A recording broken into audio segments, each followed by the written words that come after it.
not much. Right. We were like so they wanted to make us like the younger version of Housewives because they were getting, right at the time it was Washington, D.C., which was getting off the air. So they got off the air before us. Miami Housewives, New York, Beverly Hills, but again, beginning seasons. So very early. And OC was their leading, like OC in Atlanta were their leading moneymakers, where they're leading really like shows. Right. So that's how, from Princesses, that's when they developed, if you've noticed, like Summer House, Vanderpump Rules. Right. Camp Getaway, Below Deck, all these shows have followed after Princesses because the network realized that the public wants to see people that are working in real time. They're actually have real jobs and then they party. I think that's why Below Deck is done so well. Correct. It's the Jersey Shore mentality of work hard, play hard. I can relate. Whether you're Jewish, not Jewish, it's just the whole relatability of like, and again, listen, the world's not so, and I can say this, I'm a Jew. The world doesn't love Jews to begin with. There's a lot of anti-Semitism. So no matter what we were going to do, what we were going to say, we were going to be the example of why Jewish people are the way they are. Like a lot of times people came to us and they said, you know, you are an example of Jewish people. Well, bless you. Well, guess what? I can't be an example. I'm not the Messiah, nor was I appointed, because you better believe we would all be saved and rescued years ago. You were just doing your truth. That was doing my truth. But Bravo, but that's exactly what Bravo played into, though. They wanted the Jewish princess. Correct. They wanted that stereotype, obviously. But they didn't realize, right, they wanted it. And then what happens is it's like buyer's remorse. You want it in the moment. You know it's so hot, but then you realize, shoot, you know, it is hot, but where do we go from here? I do think that we deserved another season. I think there was a lot of influences from the Jewish community, which I don't agree with. I think the Jewish community needs to understand that even though we're a tight community, even though we've been through the Holocaust, we've been through a lot of trials and tribulations, as a community, we need to stick together and let people like me eat and let people like us entertain, whether we're Jewish or we're not. Because we're not representing the Jewish community. Just because I'm a Jewish person and I do bad, let's say I do something wrong, that's not reflecting on the whole Jewish community. You're not speaking for everybody. I'm not. And that to me, and I love and respect the Jewish community so much, but that to me is a form of control. And I don't agree with any religion doing that or ethnicity doing that to their people. Because at the end of the day, it's been 8 years, bless you. And I haven't been able to, you know, I struggle myself. I'm fighting every day to entertain. And I think that's wrong to take food out of someone's mouth because you don't agree with how they're representing the community. I mean, we had it with the Jersey Shore, right? We had it with the houses in New Jersey. Yep. But I'll tell you, I know that, I mean, the grind is so difficult being in any type of entertainment. And I mean, I just do stand-up part-time at night, and it still was like a grind for me to even get the bar shows, you know? Yep. You know, constantly trying to put myself out there so that the big clubs would see me and give me a shot at hosting or headlining or, you know what I mean? So, correct. And that's just on a little, like, local level. I mean, I couldn't imagine. Like, I've had a few friends move to New York City and, you know, they're hitting those mics, doing the bar shows and, you know, just trying to get seen. And I'm like, I'm too old for that. No, you're not. I am not moving to the city and grinding, girl. Right. Dawn, not doing it. But yeah. That's the thing. I'm glad you're saying that because that's what I fight for. It's like I can't even get on a lineup when my name is, let's say, well known, right? Without shade or ego, just like it has been factual known on the press. I still get press, but yet they don't want to put me on a lineup. Because it's all political. But like if I know the owners of the club and they know that I'm funny, they'll put me on the lineup. But then when the owners put you on the lineup, then you get the heat from, and I always say, I go, since when did comedy become a supermodel Maxim cover shoot? All these fucking models, excuse my language, but all these women and these men are like models. Well, you know, like, I know. I understand. When did this happen? I know. But I do, you know, and part of me, if I see like a really hot girl comedian, and she's up there talking about blowing guys and dicks and, you know, and I'm immediately like, no, I'm not in. But then I'm like, you know what? You're an old broad. What do you know? These young people, you know. But yeah, I just don't like that they discriminate against the women who are more relatable. It's like now you have to be good looking to be a comedian. It's right. But you know what? Yeah, I do tend to. You know what I mean, right? But absolutely. But I still, when it comes to comedy, my favorite thing is like, there's not that much glam even with the women. Yeah, I right. love that when Eliza's on the road. I've come, went to see her a few times. She's up there in jeans and a concert shirt in front of, 3,000 people, just kicking it in a ponytail, no makeup, working out her material. Like, so you see them when they do get their Netflix, they clean up. But if you see these comedians on the road, Jen, they are just like whatever, and I love that. Me too. I do love that aspect. That's what I love about like getting on stage. It's not about being ugly. I mean, so it's about like really like honing the craft. And listen, I love making people laugh. I love making people laugh since I was a kid. I love making people laugh on Princesses. I know that listeners have said that I was a relatable character. I do wish we had more seasons. I am forever grateful for Bravo for supporting me and giving me a platform, because if it weren't for them, I wouldn't have a platform for everyone to know who I was. I just feel like we should have more chances as reality stars to not be kind of typecasted for one season. So who you really are. Yeah. You definitely were the sweetest of the cast. Like, really? You were just so lovely to watch, and like you try so hard to get everybody to stay together. And is everybody still friends? I tried to creep everybody on Instagram, and it looked like most weren't following each other. So yeah, so we were all we've all had history. All 6 of us have been best friends and friends in some capacity, different walks of life for like 20 years. But then when we had the show, so you know how people say the show can either make or break your relationship? Yeah. It wasn't the show's fault. So let me make it clear. It was the fact that our truth came to light so hard that it was literally our friendships were hanging by a thread. And that's what the network tested our friendship. It was almost like looking in a mirror and realizing, oh my God, I thought these were my real friends, but I guess we have some work to do.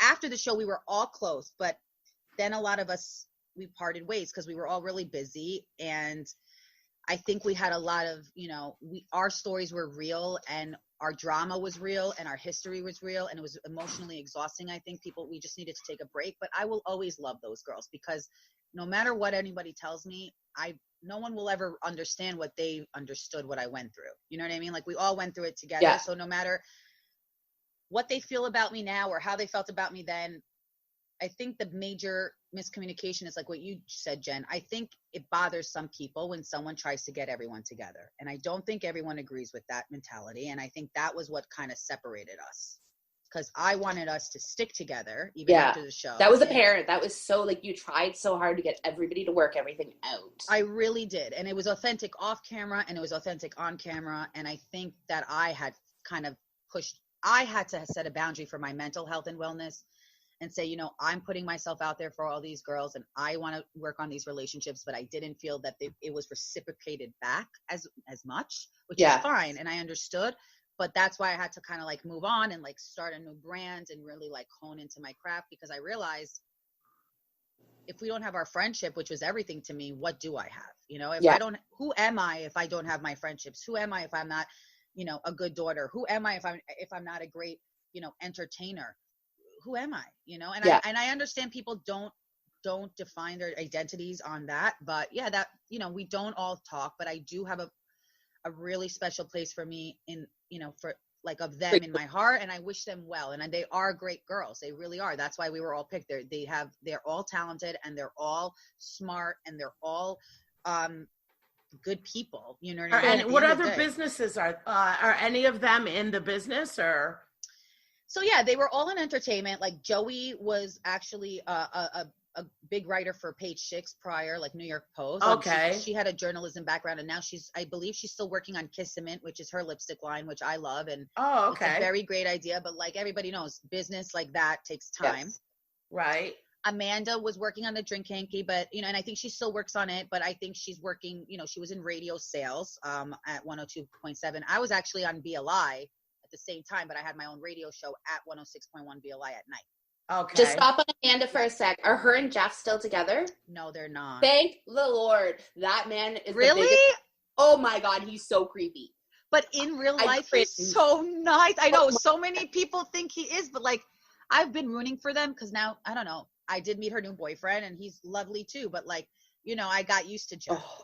It was so cringy, and when he did the fake proposal, I actually, hold on, give me one sec. I literally wrote it down.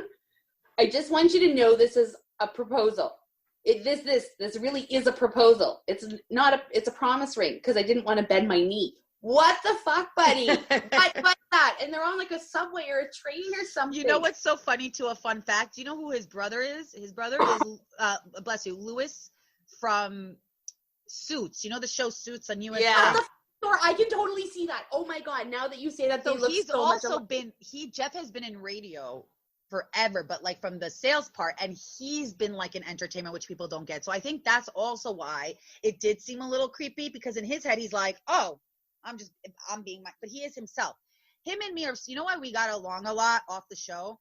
Because we were always real. So we felt like everyone else was trying to be this person that they're not. And like, I think that's why he would like flip out at the parties. I would flip out at the parties sometimes, because it's like, no one was being like their authentic self. It was always like a competition. Like, I'm doing better. I'm better. And a little show for the camera. Right. And that wasn't the show. Like, that wasn't the premise of the show. Even the producers were like, I can't show this show if you're not going to be real. Like, I can't, you know. So, yeah. I mean, and it's good at all these shows are tough because the producers are trying to start drama. Obviously, you know what I mean? They don't want it to be smooth sailing.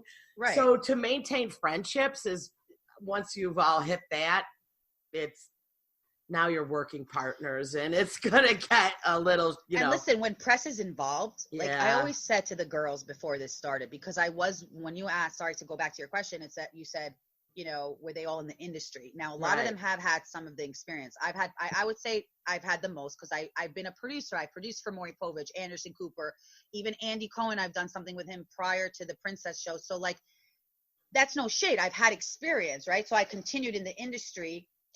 I think they got a little upset when press started hitting.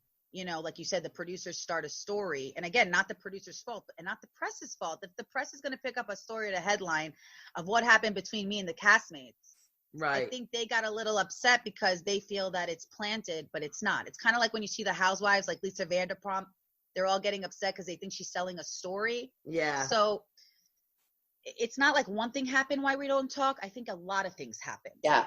And it got us all against each other, and it got us all like not understanding that our friendship was more important than fame. Does that make sense? Yeah. You know, I have got a curiosity though. I have never been behind the scenes of any reality, you know, shooting, filming. So how much of it, some of it's a little bit scripted, isn't it? I mean, if you say something and it was good and they miss it, don't you have to like kind of redo it? Yeah. So great question. And I'll give you a perfect example. Real story, but missed and redone, right? Correct. So I'll give you a perfect example with my ex-boyfriend who broke up with me on national TV. Infamous story, right? So what happened with that was, it wasn't scripted. It was all real. The breakup was real. The way he did it was real. Him coming to the house was real. But what was, I don't even want to say stage, but what the producers do is they'll say, Chanel, I know you're going out with the girls at 6:00 tonight, but listen, your ex-boyfriend wants to talk to you. Now, they set that up because I would never talk to him after what he put me through. Right. So they set that up. They're like, we set it up. We told him to come. He wants to come and talk to you. He wants to have closure. You've been talking about this on the show. You can't break the fourth. It's all about the fourth wall. So like, if I'm talking about something with a cast member about my ex-boyfriend, yet no one has seen him all season and no one has met him, that kind of hinders the show, because is it real or is it? It sounds like a made up thing. Yeah. Correct. So they have to, it's not their fault. So we blame producers a lot, which I want to clarify. They have to tell the story without them in the picture. So what they do is they ask the ex, are you really genuine about coming on and talking to Chanel about getting back together or how you treated her? He will say yes, even if he's not, but he will tell them yes. They will set that up. They will let me know, hey, I just want you to know last minute before you go out with the girls, your ex-boyfriend's outside. He wants to talk to you. Do you want to say something? And I'm like, at first I'm like, no, I have nothing to talk to this person. Like this person is going around telling people that he got paid to be on the show. No, I don't want. But we're recording. But we'll record. We're recording, bitch. So get out there and make content. Exactly. So I was like, the pro that I am. I'm like, all right, hair down, heel, here we go, bitches. Here we go. I said, And you know, this guy, he's younger than me. I was like, oh, this bitch doesn't know how I'm gonna play him right